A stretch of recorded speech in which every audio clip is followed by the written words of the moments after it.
Hi, everybody, and welcome to the Dr. Psych Mom Show. Today I'm going to be talking about femininity and masculinity, terms which come up a lot in other things that especially male clients read, and if I think that these terms are useful or not for couples counseling and for understanding your relationship. But before I do that, please do subscribe. My most recent episodes are the couple number 3, the divorced in spirit, and female hyposexual disorder. Is that a thing? Female arousal. Is that a thing? That is a thing. Hopefully you know that. But all those are really interesting. You only get them if you subscribe. We're almost up to 75 subscriber-only episodes. Also, you should join my Facebook group. That is a lot of where my podcast ideas come from. Our topics discussed in this group. It's a supportive place. There's usually a question of the day. And that's a fun thing to do for only $4.99 a month, which is beyond, I don't even know what tiny decimal place percentage of what it would cost to have a session with me. Okay, so anyway, what are we talking about today? So frequently I get clients who, now that I write so much about sex, I always wrote so much about sex, but my kids are getting older. Can't write that much about tweens.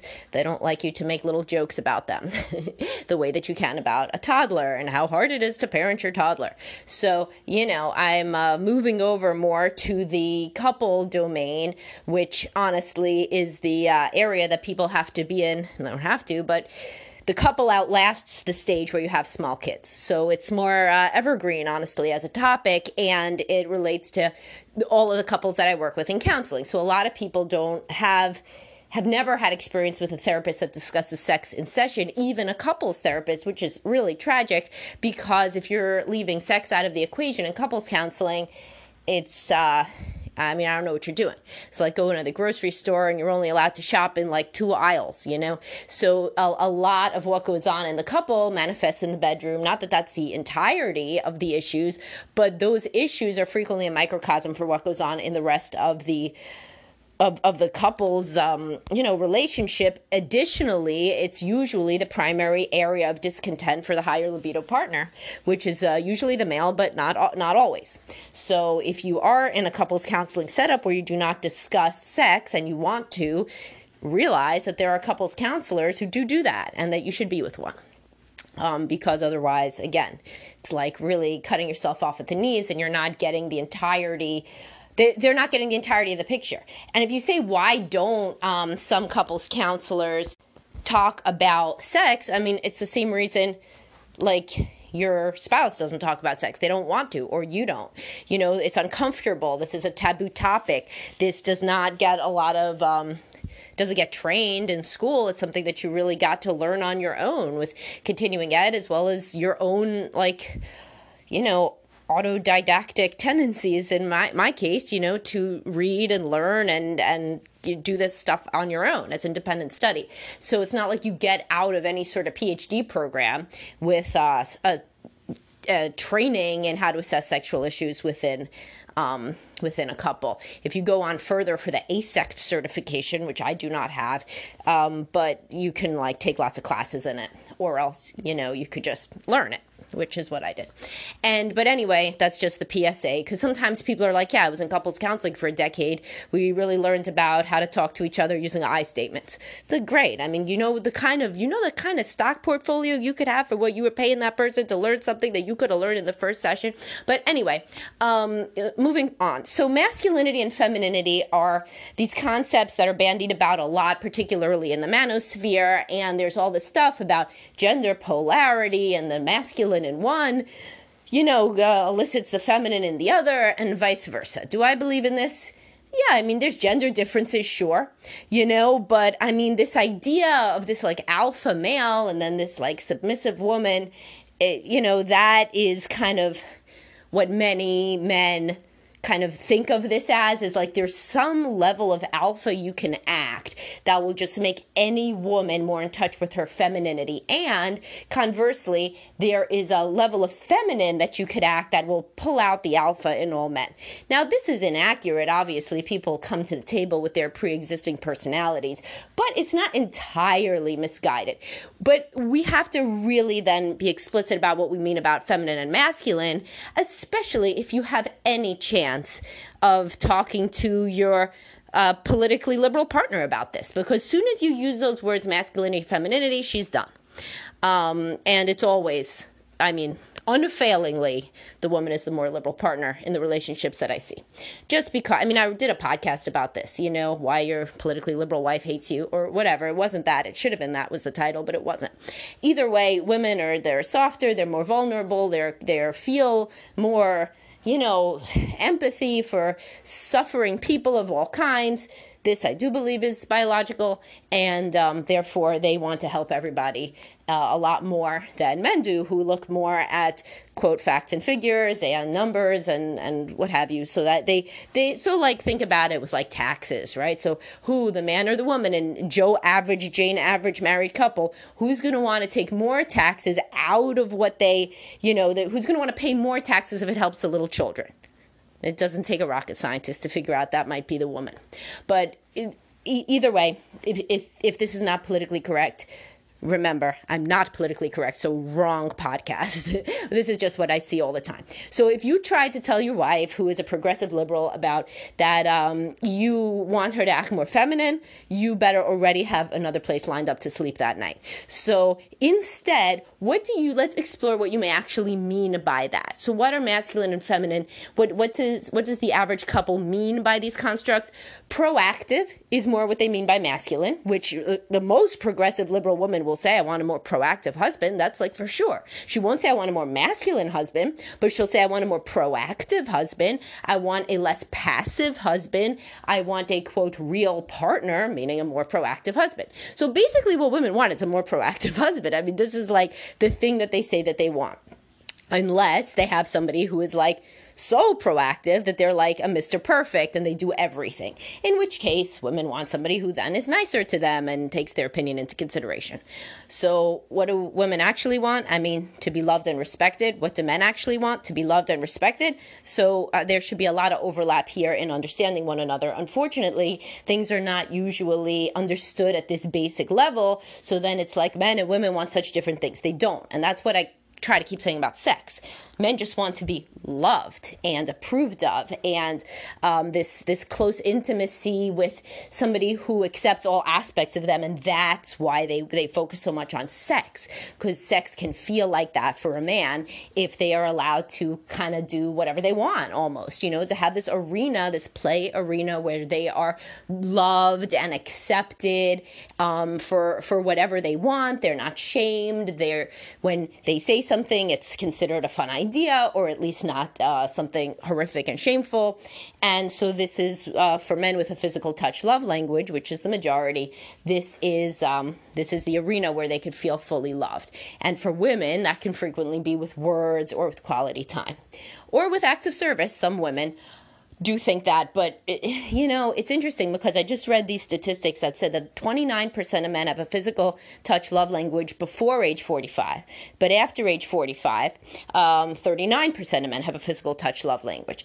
Well, I think that that's because sex was on more offer earlier when men are younger, so they don't understand that it could go away. So if you're comparing like a guy who's 20 years old with a 20-year-old girlfriend and they're fucking like rabbits all the time, he doesn't understand that this is like his love language. This is just like some awesome shit that happens to him, so he might pick gifts or like whatever, who gives a shit, but later, as monogamous people, as the woman's sex drive attenuates dramatically in her, post-children, and especially then later 30s, 40s, 50s, then men realize, oh shit, this was something that was really important to me all along and that I yearned for. So relatedly, I wonder if acts of service goes away in much the same pattern for women over age 45. I wouldn't be surprised, because at that point you don't have young kids anymore. So it's not such a big deal if somebody makes dinner, because you can make your own fucking dinner. You don't have a baby on your hip. You don't have to nurse. You don't have to like do an elaborate bedtime routine with 20 books read. So I think that the acts of service one, it gets less important for women as a love language over time. That's just my hypothesis, and I'll probably do a podcast on it, because why not? It's interesting enough. And it it's what I see, where all these guys that were always the workhorse for all these years, then they continue to try to like take her car to get an oil change. But guess what? She has more time than anybody now. She doesn't even have to pick kids up at school. They're teenagers. They drive. She could get her own damn oil change. She doesn't give a shit, you know? So it's at that point that we go to the wife who wants more and her annoyingly satisfied husband dynamic, where she wants a different sort of love language than had been very instrumentally helpful when she was a younger woman with tiny little children. But okay, so let's go. So masculinity, reverting back to the topic, masculinity can be understood as proactivity. And what about femininity? I think sweetness and loving behavior, this affection. So if you say to your spouse, I'm unhappy that we are not affectionate with one another, that is basically the same thing. You know, like you want that, you're associating it with a feminine, like she's cuddly, she looks up at me with love, she's smiling at me. But what is that if not just affection? That's affection. Now there's another component, which is, so with masculinity, it's not just proactivity, because proactivity could be born of anxiety. It's also confidence. It's like, here I am making a decision, and I'm going to knock it out of the park. You know, and with the femininity, the affection is not just like affection, of course, that you would have for, you know, your dog or something. It's more of an affection to somebody that you also like look up to in some way, that you think is really great. So it's admiring affection, like how she used to act when you started dating, hopefully. And like the man also, like when you started dating, he didn't say, man, I don't really know where we should go out to eat. Why don't you pick? You know, and you know what? I don't even know if I want to go out to eat, because like it's like cold out, you know, and like, why are we even wasting that money?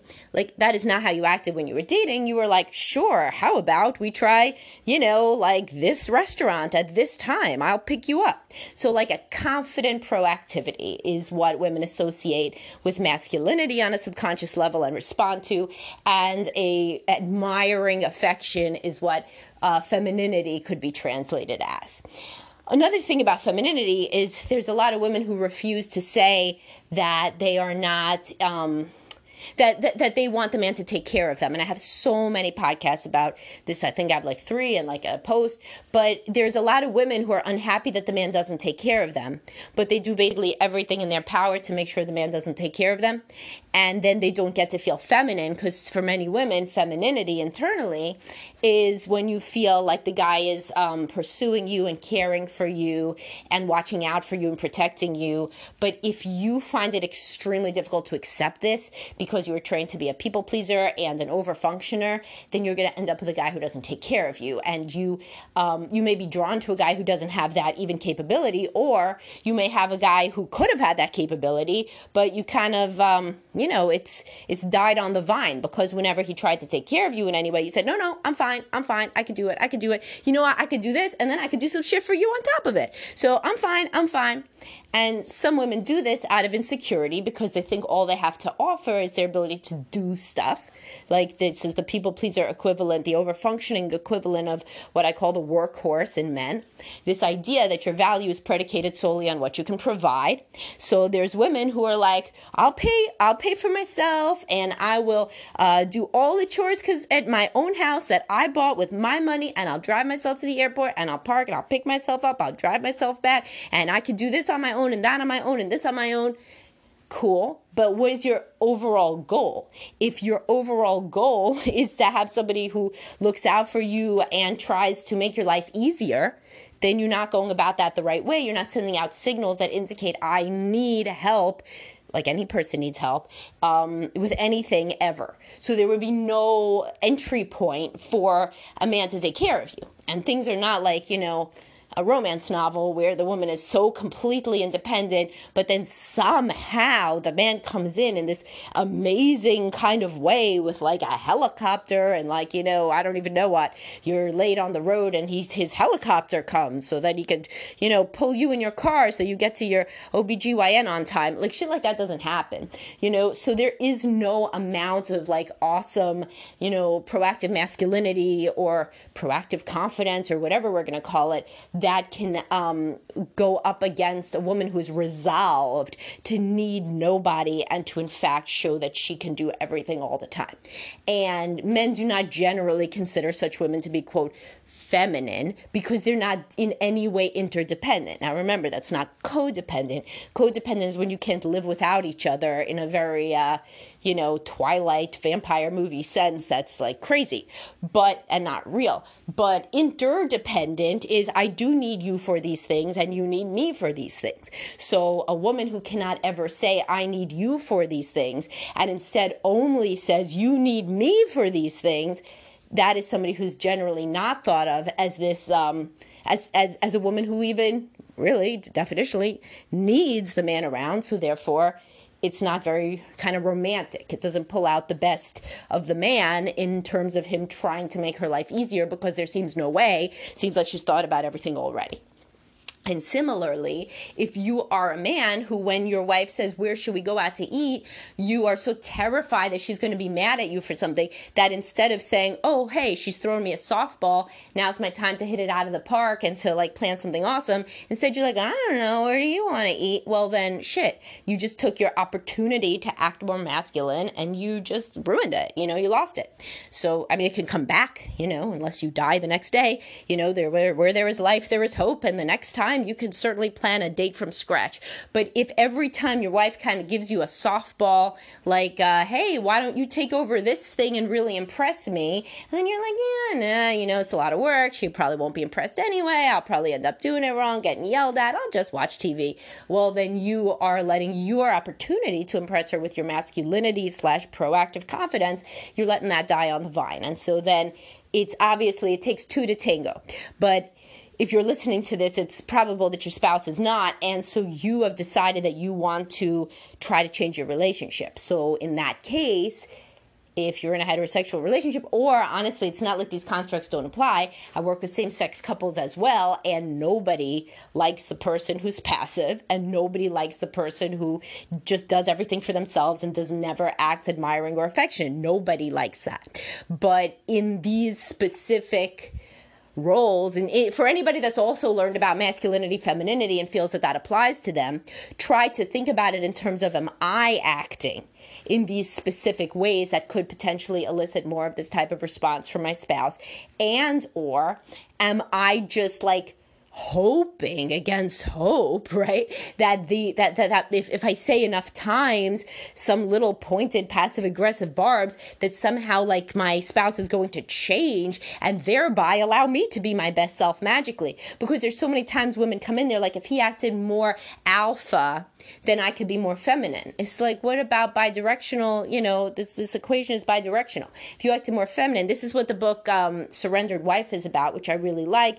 Nobody likes it because of the title, at least in my circles, but it's a really good book, so you should read it. It's not about surrendering to the man. It's surrendering your tendency to fucking micromanage everything, so you should read it. But, that isn't going to work. It's not going to work that there's this man that can go up against any level of fully self-reliant, completely hating, dependent woman and then make her feel taken care of, by just like somehow shoving this care down her throat. Like, it just doesn't work like that. And similarly, it's not like so in the case that a woman thinks that the man could act different and make her act different, there's just as many men who are thinking, oh, if I had this like loving, sweet, feminine wife, then I would change careers, and then I'd be my best self. Then I'd probably start running again, God damn it. And now, with the support of a woman who like looked at me, like my friend Bob's wife looked at him today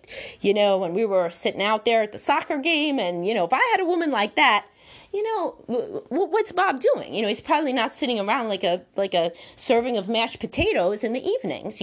If his wife is looking at him with respect and admiration and affection, it's probable that Bob may be doing some different behaviors than you are. So this is just always, I encourage everybody to look inward before blaming the spouse for just not being what you want. All right, so and that, of course, goes into this domain of masculinity and femininity as it goes into every single domain with couples. All right, hope you enjoyed this, and do subscribe. You can follow me on Facebook, TikTok, Instagram, YouTube, everywhere, Twitter. I'm shitty at Twitter, but you can follow me if you want to be a pal. And I'll talk to everybody soon. Bye-bye.